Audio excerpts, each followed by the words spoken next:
Hello, everyone. Welcome back to our channel.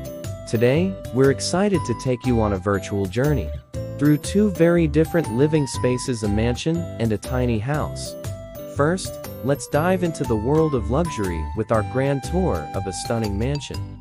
This beautiful home boasts 9,000 square feet of living space and is worth an astounding $35 million.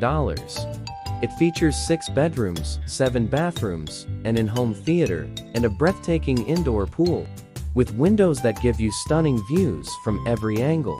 Now, let's switch gears and explore the simplicity of tiny house tours. Living in small spaces.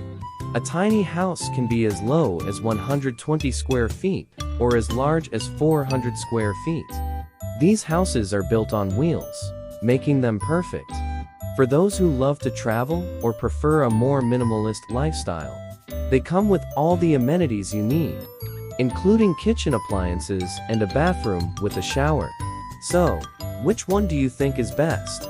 Share your thoughts in the comments below. Don't forget to like this video and subscribe for more exciting content like this.